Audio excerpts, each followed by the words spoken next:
Halo healthy people, apa kabarnya hari ini? Semoga sehat dan baik selalu. Selamat datang di program podcast Healthy Talk, kerjasama dari Rumah Sakit Unpad dan Divya Unpad TV. Dan selamat tahun baru 2025 juga untuk para pemirsa. Nah hari ini nih, mumpung tahun baru, semangat baru dan nuansa baru, kami hadir di episode 1 tentang penyesuaian kehidupan mahasiswa.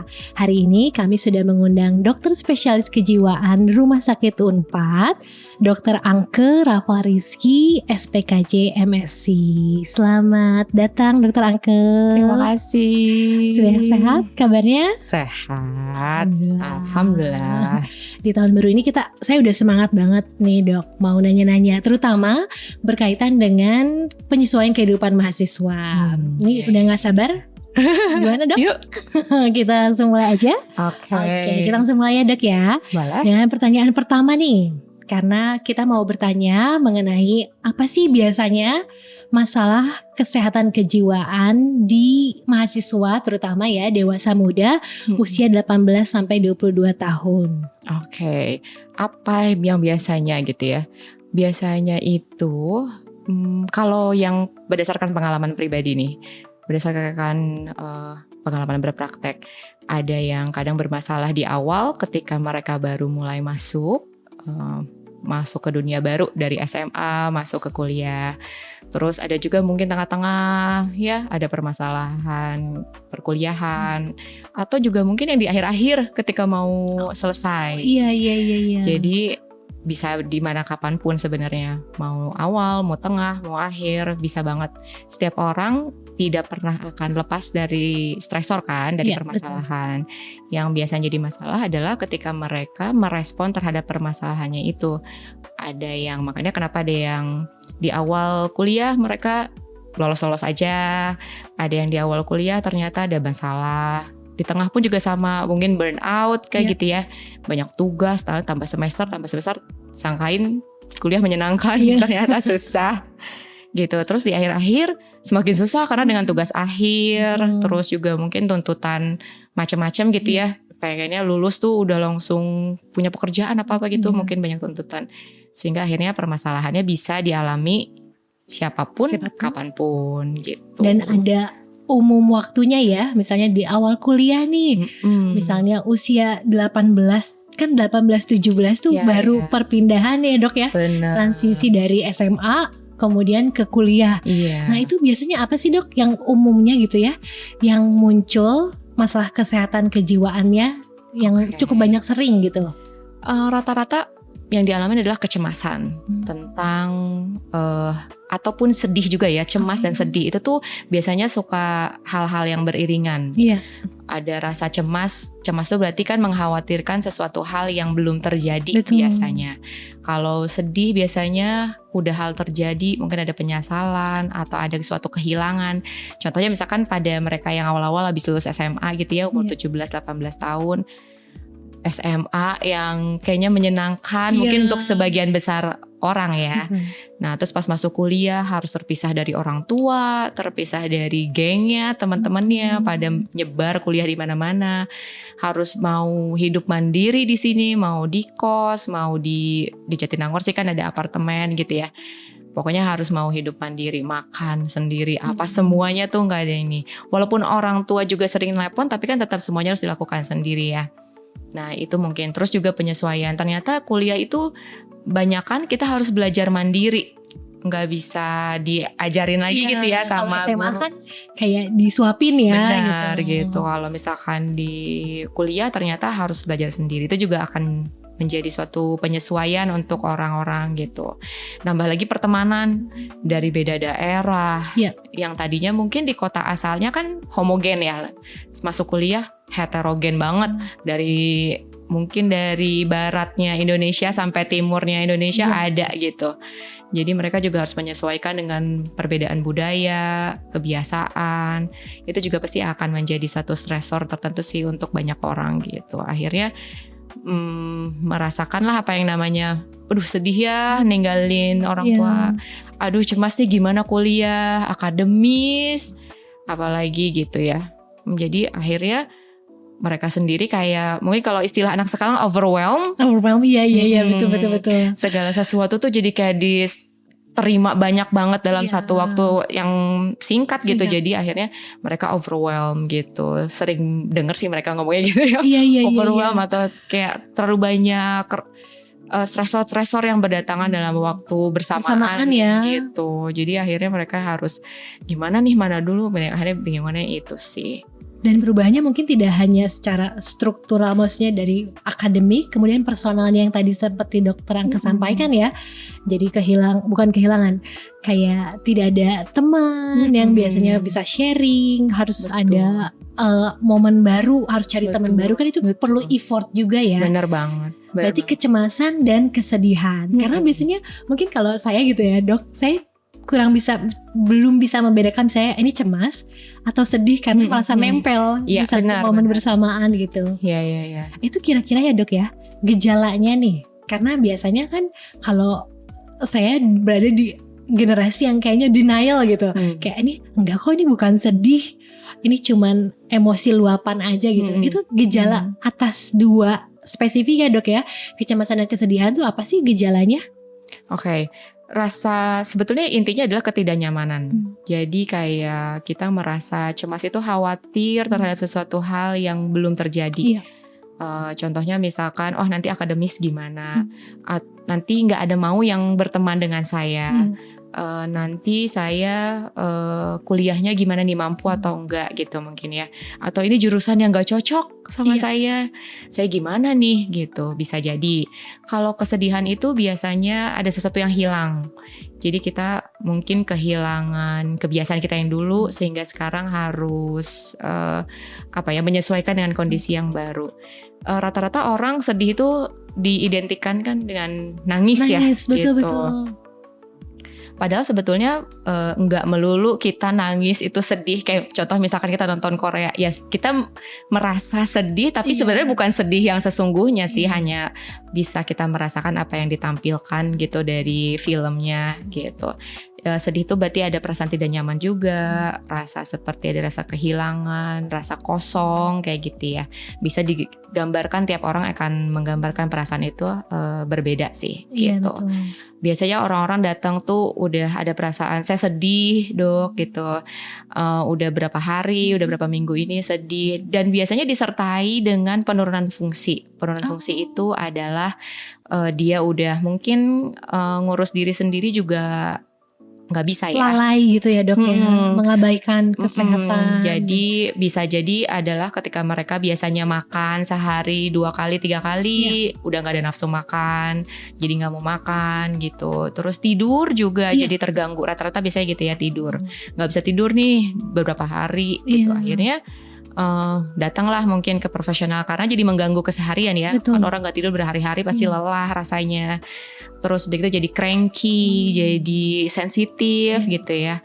Terus jadinya dia nggak bisa perform di kegiatan sehari-harinya. Kegiatan sosial juga bisa terganggu karena jadi nggak bisa berteman, nggak bisa ketemu sama orang, dan ya pasti fungsi akademisnya juga kalau untuk mahasiswa ya akan terganggu juga pada akhirnya gitu. Jadi ya memang perasaan itu setiap orang akan menghayatinya berbeda. Tapi kalau ketika ngobrol, seenggaknya mereka tahu oh ya inilah bedanya gitu. Dan mungkin juga ada perlu self awareness ya dok ya.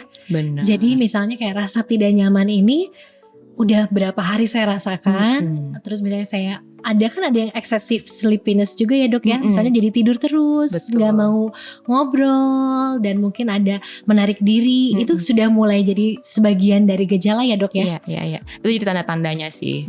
Memang benar, penting banget kita untuk mengenali diri kita sendiri, penting banget untuk kita bisa ada sesuatu yang salah nih gitu ya.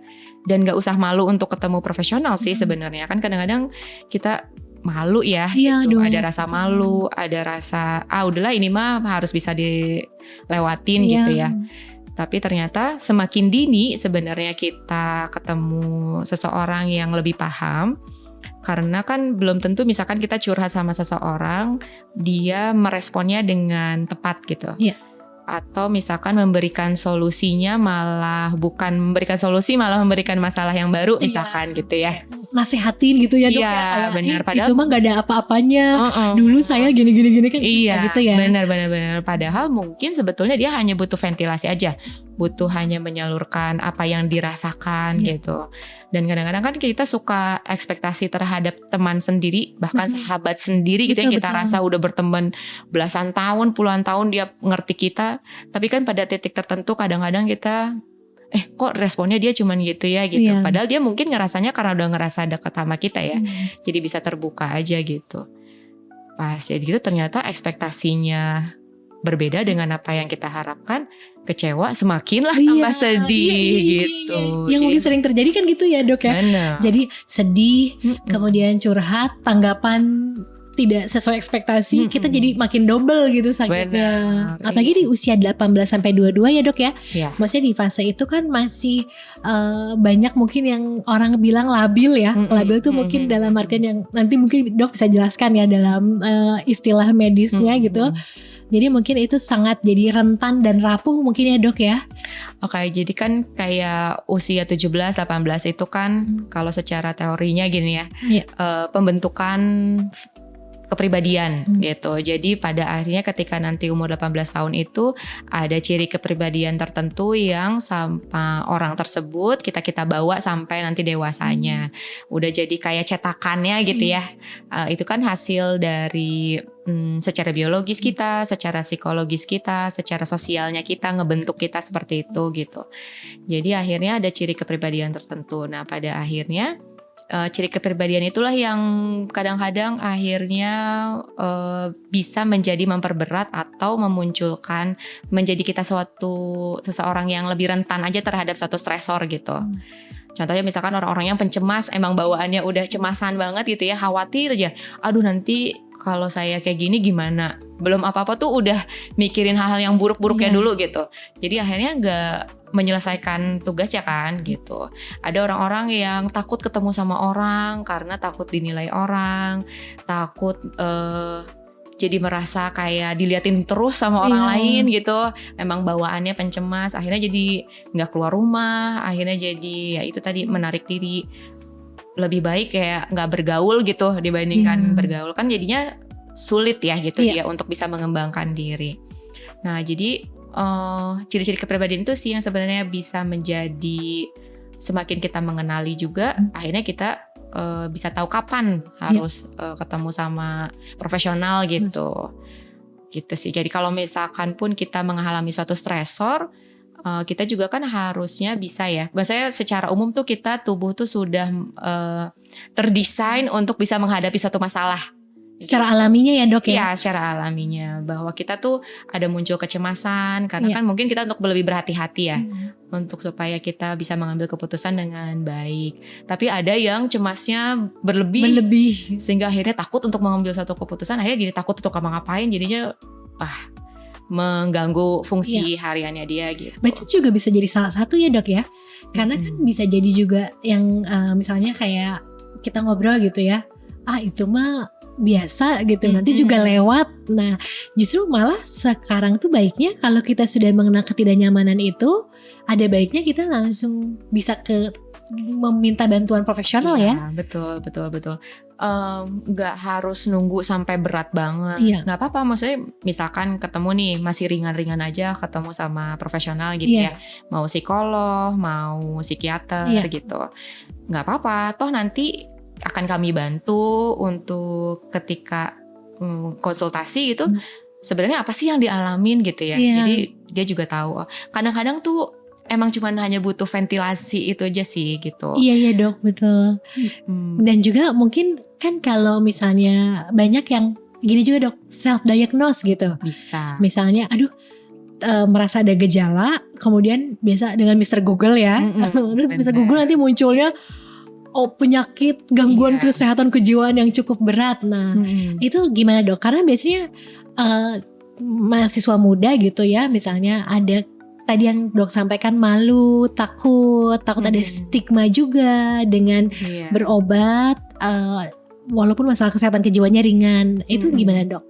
Nah, kalau yang self diagnose itu emang banyak banget ya. Apalagi kan sekarang sebenarnya tuh niatnya mungkin mempermudah kita ya untuk screening awal. Iya. Jadi bahwa itu tuh bukan diagnosa pasti. Jadi mereka itu hanya screening aja. Tapi kadang-kadang suka jadi dihayati gitu ya. Iya. Jadi diyakini bahwa berdasarkan ini saya tuh contoh misalkan banyak kasus adalah bipolar. Iya. Atau saya itu adalah ada gangguan konsentrasi. Atau saya itu masuknya depresi apa gitu ya. Nah itu sebenarnya tools itu tuh ada di internet itu hanya untuk sebagai screening yang akan nanti memastikan bahwa betul seseorang itu mengalami gangguan adalah orang-orang yang profesional itu, baik psikolog maupun psikiater. Ada bagusnya memang ketika kita kenapa ya saya kok jadi ada perubahan gitu ya, merasa sedih terus menerus misalkan atau merasa cemas terus menerus, terus akhirnya coba deh googling apa sih yang dirasain gitu. Dibawa terus diskusi dengan psikolog atau psikiaternya nggak apa-apa, nggak masalah banget gitu. Toh nanti akan kita konfirmasi, akan dilakukan pemeriksaan kan. Jadi ya jangan khawatir, jangan juga melabeli diri sendiri. Oh saya tuh gitu. Buat mereka-mereka yang juga memang dalam pengobatan akhirnya melabeli dan akhirnya jadi membatasi diri gitu. Sebetulnya nggak harus gitu juga sih gitu. Kalaupun misalkan ada keraguan-raguan gitu nggak apa-apa, ngobrol aja, ketemu gitu, diskusi kan lebih enak ya gitu. Betul. Dan sekarang juga lebih menyenangkannya juga ya dalam konteks adalah sudah semakin awareness mengenai masalah kesehatan kejiwaan ini. Jadi mahasiswa muda nggak perlu khawatir kalau misalnya ada ketidaknyamanan tersebut ya dok ya, karena mungkin juga mereka masih kayak aduh takut gitu. Nah dok, biasanya nih untuk mahasiswa muda apa sih penyebabnya? Tadi kan sudah sempat dimention ya aspek biologis, psikologis dan sosial ya. Benar. Nah itu biasanya umumnya pada mahasiswa apa sih penyebabnya dok yang bisa menstresor kesehatan kejiwaan ini? Nah itu dia balik lagi ya. Jadi kalau untuk seseorang mengalami gangguan jiwa gitu ya, memang tidak bisa lepas dari faktor biologis, psikologis, dan sosial. Jadi faktor biologis itu adalah kerentanan secara genetiknya. Mungkin ada keluarganya yang punya pengalaman yang sama atau gejala yang sama. Terus secara psikologis bagaimana dia tumbuh kembangnya. Dan secara sosial bagaimana ketika dia lingkungannya membentuk dianya gitu. Jadi tidak ada satu faktor yang ini gara-gara ini dia akhirnya jadi gangguan gitu. Gak bisa, karena semuanya saling keterkaitan. Nah ketika orang udah punya kerentanan yang mencetuskan dia gangguan bisa apa aja. Stresor kecil pun juga bisa, karena dia memang sudah rentan ya. Ibaratnya mah udah kayak rapuh gitu ya. Sudah rapuh, tidak terbentuk secara kuat dan utuh gitu ya. Akhirnya ketika stresor apapun bisa menyebabkan dia jadi gangguan gitu. Munculnya tiap orang macam-macam, beda-beda.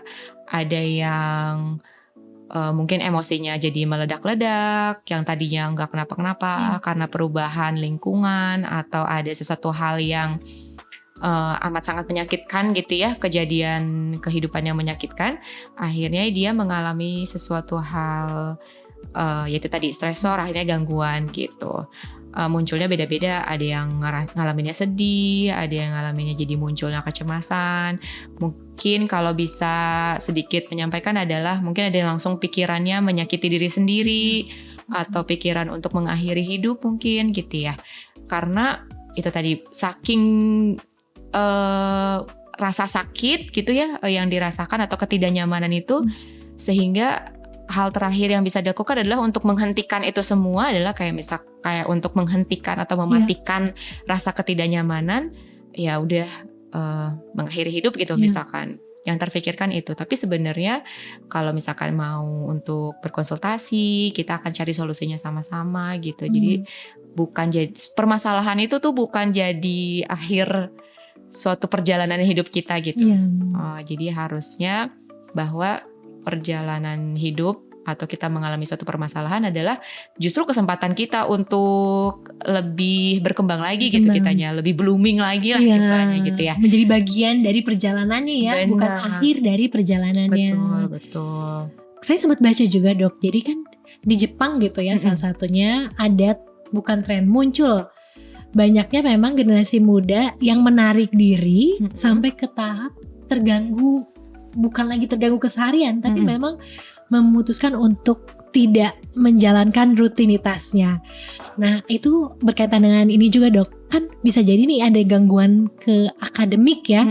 Nah kalau pada saat berobat itu kapan sih harus mulai berobat, dan lama berobat atau terapi, dan apakah perlu mendisclose terutama misalnya kepada pihak fakultas, sekolah untuk bisa dapat bantuan support ataupun dukungan. Oke, bagus banget ya pertanyaannya.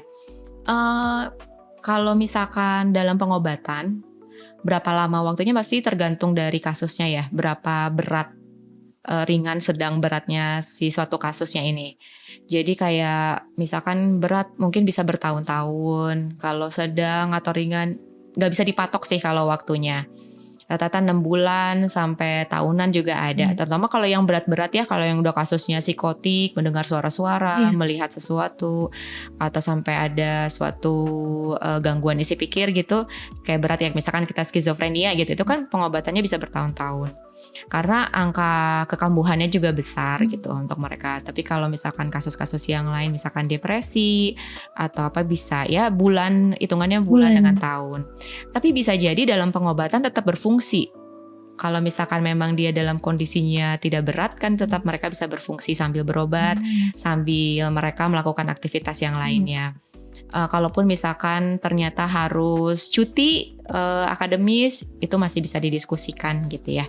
Atau sekarang juga fakultas atau universitas amat sangat terbuka dengan kasus-kasus kejiwaan ini kan ya. Jadi untungnya kita hidup di zaman sekarang itu adalah hal-hal ini tuh akan difasilitasi. Jadi nggak usah khawatir.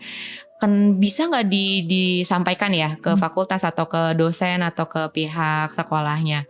Balik lagi kalau dianya usianya sudah masuk dewasa, kita akan sampaikan bahwa butuh nih untuk disampaikan karena mungkin akan mengganggu aktivitasnya dia ya, akademisnya dia, sehingga akhirnya kita tetap harus meminta izin. Kan karena di awalnya kita udah kontraknya semua informasi akan kita jaga kerahasiaannya kan. Kalau misalkan kita rasa ini harus disampaikan, akan kita sampaikan, kita kasih opsi. Gitu. Sistemnya seperti itu biasanya sih. Berarti kalau dari pasiennya sendiri boleh ya? Maksudnya misalnya kayak saya mau mengabari ke fakultas atau prodi gitu ya, terutama karena misalnya ini kasusnya berat. Jadi mungkin akan ada keringanan atau support gitu. Tapi kalau dari rumah sakit pasti tentunya dengan persetujuan dari pasien ya. Iya, betul. Dan itu pun juga jadi jatuhnya misalkan fakultas meminta informasi nih ke mahasiswanya, minta tolong diperiksa pakai gitu. Nah itu juga harus ada satu informed consent ya, persetujuan kedua belah pihak bahwa informasinya akan disampaikan ke fakultas dan juga ke pribadinya gitu. Oke, aduh ini sebetulnya banyak banget dok yang mau ditanya list pertanyaannya, tapi waktunya sudah mendekati 30 menit. Jadi mungkin tadi kan kita udah sampaikan ya gejalanya, kita udah ngobrol ya dok ya, gejalanya seperti apa, kemudian kira-kira kapan sih harus sudah mulai bisa seeking for professional treatment dan help, dan itu ternyata bisa mulai dari awal gejala ketidaknyamanan itu ya, justru semakin awal akan lebih baik dan cepat prognosisnya akan lebih baik. Oke, siap dok.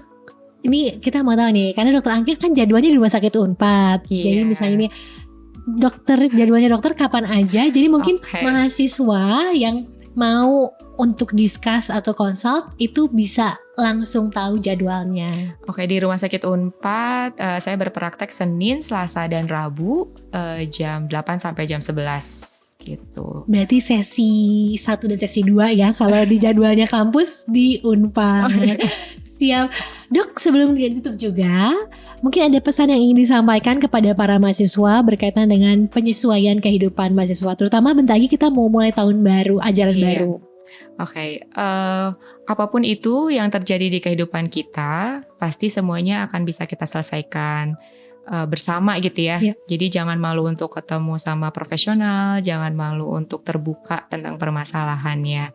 Pasti akan kami bantu, dan itu tidak masalah sih mau ke psikolog atau ke psikiater. Dan sekarang itu dengan awareness semakin baik, saya rasa sih stigma akan berkurang ya dengan kita mencoba pertolongan gitu atau mencari pertolongan gitu. Jadi tetap semangat walaupun di awal terkaget-kaget, masa penyesuaian akan bisa dilalui sih. Siap, terima kasih banyak Dokter Anke atas sesinya yang sangat insightful banget. Ini bahas banyak pertanyaan.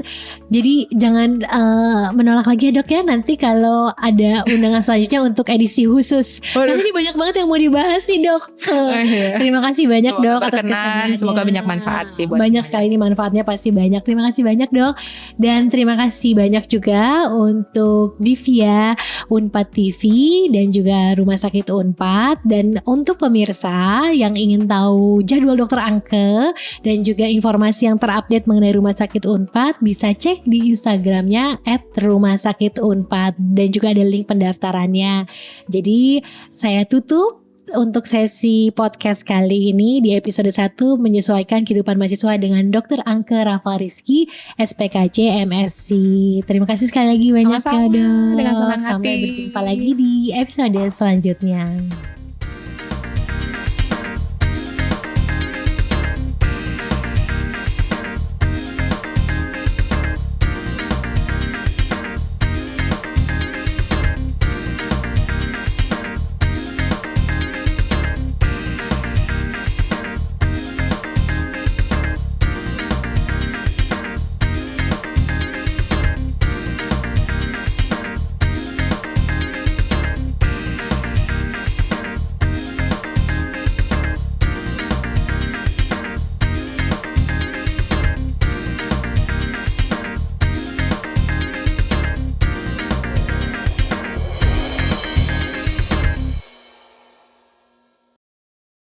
Dipersembahkan oleh